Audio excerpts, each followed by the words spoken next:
Hello and welcome to another EG Daily. I'm Jack Lindsay. Before we get started, do you guys see how fancy our thumbnails are getting? Look at that. Look how the title letters just come swooshing in like a superhero to save you from what would otherwise be 10, 15 minutes of silence. We are getting ever fancier. Also, I see the occasional poster in the comments saying, hey, I hope you see this, I hope you read this, I don't normally post this, etc. I probably am seeing it. For right now, the comments are such that I am able to read most of them. And thank you for all the kind words and for all those of you out there saying I'm handsome. But our story today is about Blizzard, which means we need a more appropriate background, not triangles. Let me see if I can make this happen.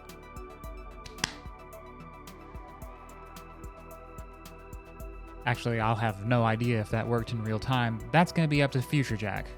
It worked! But this story about Blizzard, I almost kind of have a hard time believing, but I almost kind of don't. We'll definitely be keeping an eye on it as it comes along. The title is BlizzCon 2019's Q&A panel ignites more controversy. Blizzard vs. the World, Day 17 by Jonathan Irwin. And you gotta love the picture he chose here. I'm sure all of you know this legend. But it begins. Since all the controversy generated by Blizzard Entertainment began a little over 2 weeks ago, there's been one consistently lingering issue to consider.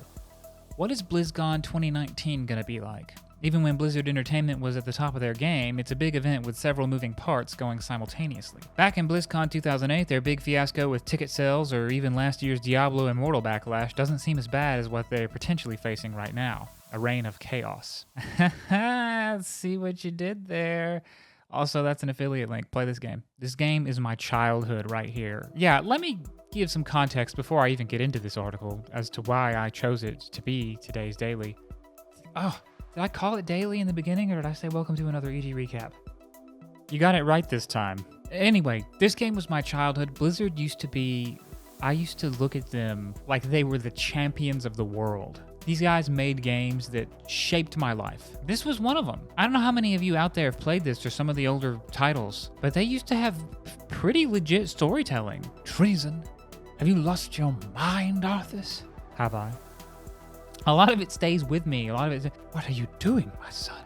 Succeeding you, father. Stay thy hand, Judicator, and you may yet live to see another moonrise. Oh, flee back to your masters, Aldaris, and huddle with them in darkness. The first time I heard that, I was like, oh, that is the...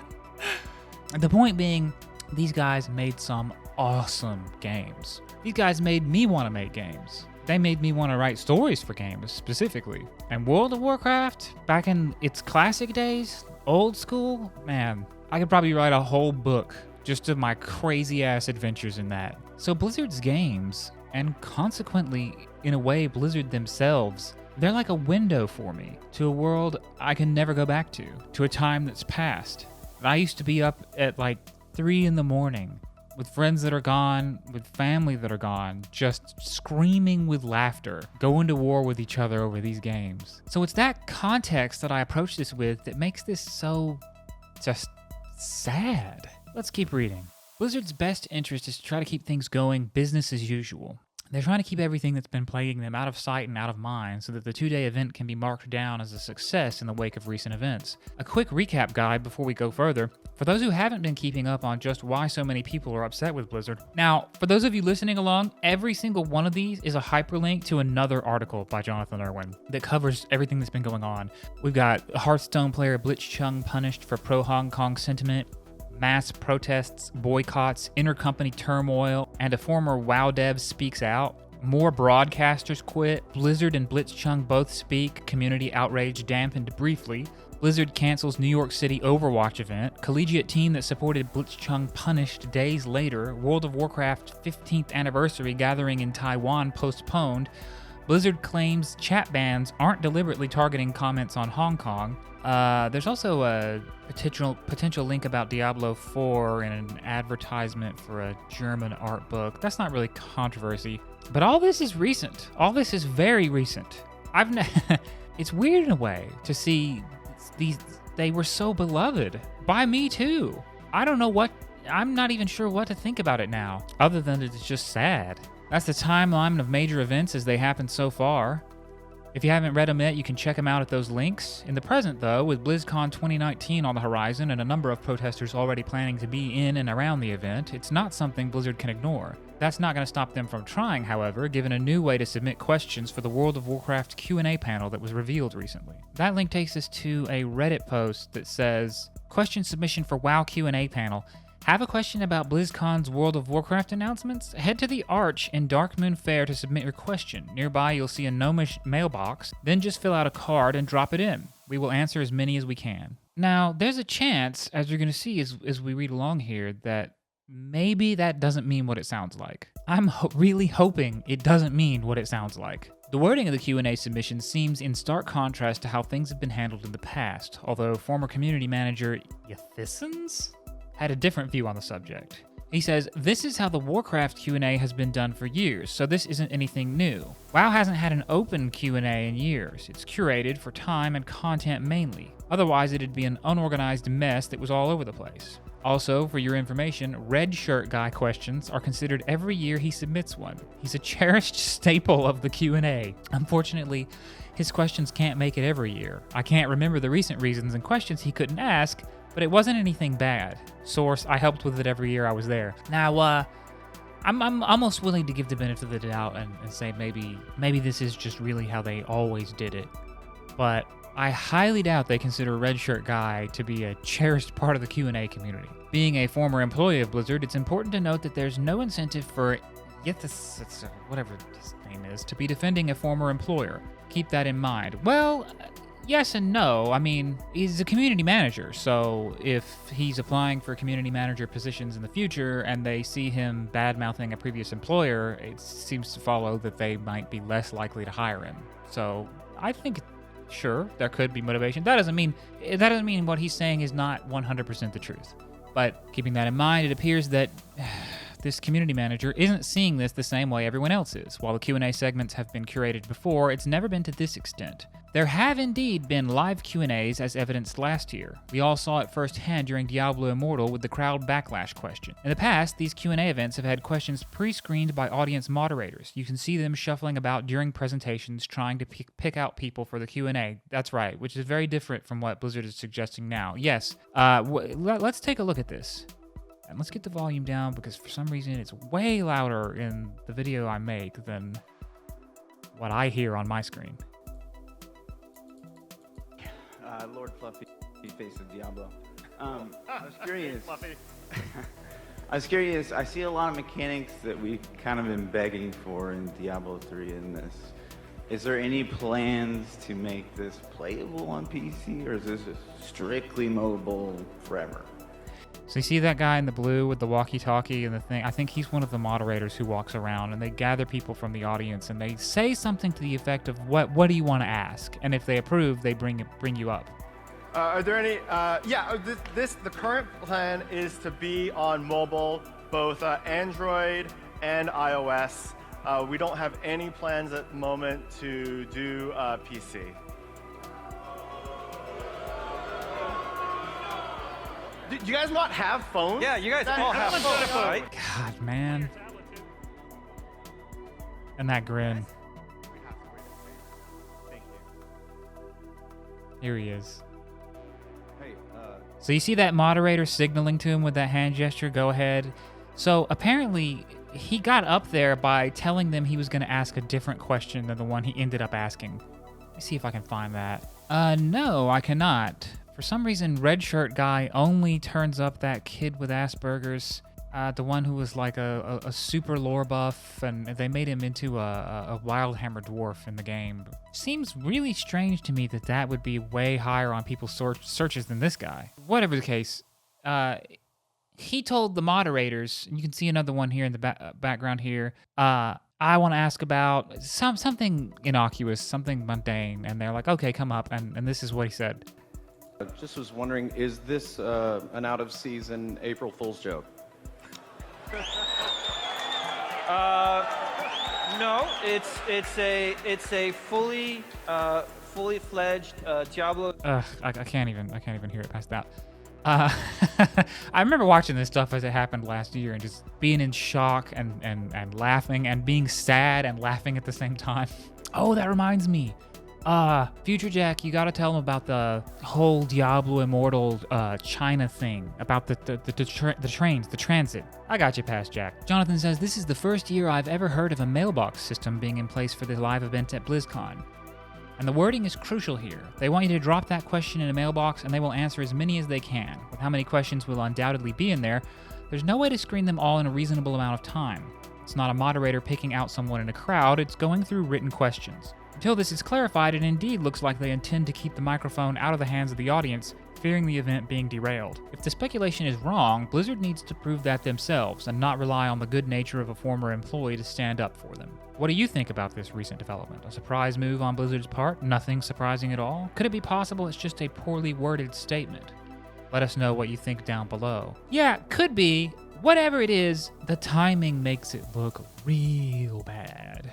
And just so you guys know, Jonathan has a virtual ticket to BlizzCon, so we're gonna have really in-depth coverage, and anything crazy goes down, he's gonna write about it. Well, he's gonna write about whatever goes down regardless, but will end up in a daily here. But I'm gonna hand it to Future Jack for the China thing. Okay, Future Jack here, and I remember back when this whole Diablo Immortal thing was first happening, I saw people talking about it on Reddit, and I can't find that original thread, but I found an article from pandaily.com that talks about how, well, you guys remember that earlier one back when it was called Recaps, where I covered the interview from Mark Kern? I'll link it in the description below if you didn't see it. But basically, he was a former head at Blizzard, and he was talking about how much crazy influence China's getting over not just game developers, but media companies in the States, and it's part of their expansion strategy, and it was a really interesting interview. But obviously, game developers are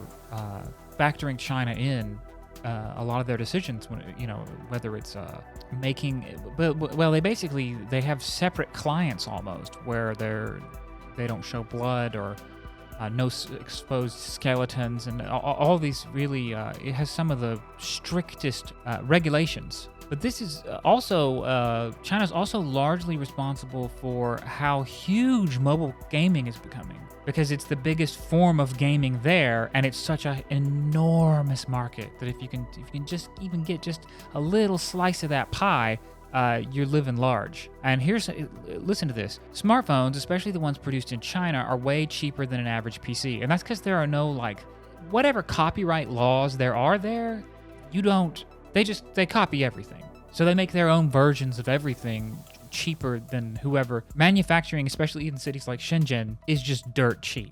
When I was there, I went to this super warehouse building that was just floors and floors and floors of different hardware components and chargers, battery packs, things for phones and computers, and just each floor was just a huge open space set up with just so many stalls, and there'd be someone behind the counter, quite often with one of those cloth hospital masks on. It smelled just horribly like chemicals in there. And there were little kids running around and playing on the floor. I guess they were their kids, the people that were working there. But the stuff, all the tech and all the hardware was super cheap. So way cheaper than an average PC, way more compact than any laptop, and above all, omnipresent.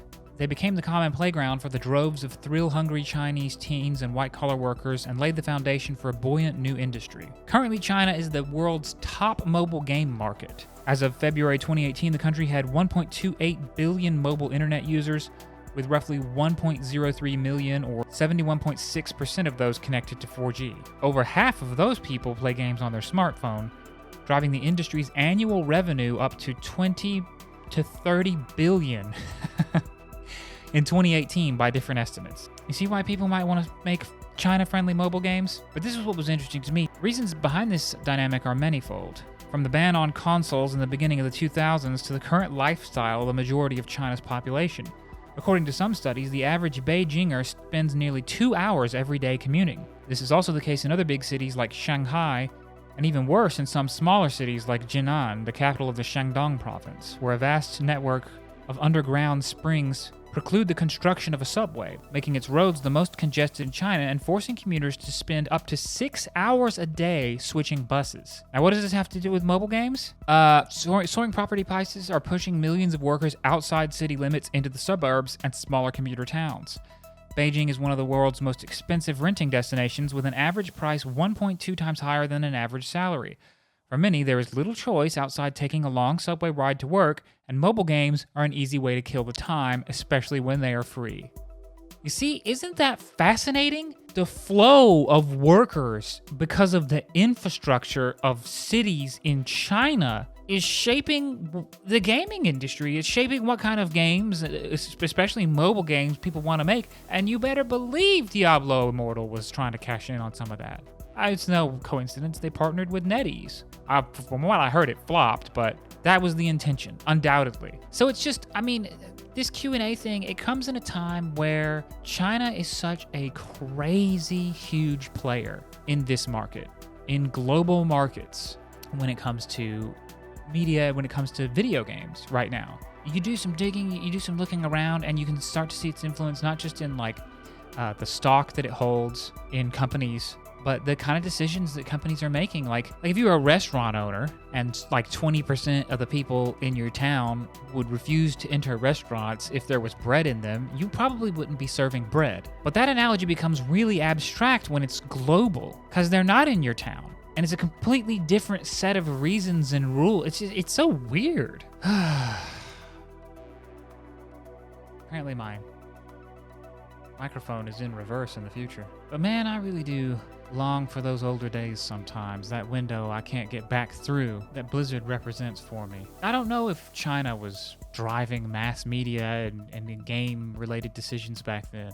But I do know that the care and craftsmanship of Prince Arthas's fall from grace, the power of that story, or Zeratul coming back at the final hour, or the Overmind before they retconned him into a sniveling little joke of a plot point. Oh my God, the Overmind. Awaken, my child, and embrace the glory that is your birthright. Know that I am the Overmind and you have been created to serve me. I can't believe what they did to him. All I know is back then, Blizzard told me really good stories. I haven't heard them do it in a long time. Everything's produced for mass consumption now. And not even just the masses here, but masses from systems under really restrictive laws. Sometimes I would like to just go back, just for a little bit, for a day, every now and then. Step back into my old room, log on, my old friends would be there, old family, people that are gone, and just play some Warcraft 3 together. And not tell any of them how any of it ends up. Just go through a match and then afterwards synchronize the replay so that we were all watching it at the same time of the match we just played, and we would all do voices for the characters. And no, wait, look over here. Look what your Blade Master was doing when that was happening. And but alas, I am Future Jack, and to the future I am bound. So lay some likes and shares and comments and subscribes on me, and I'll see you tomorrow. Always tomorrow.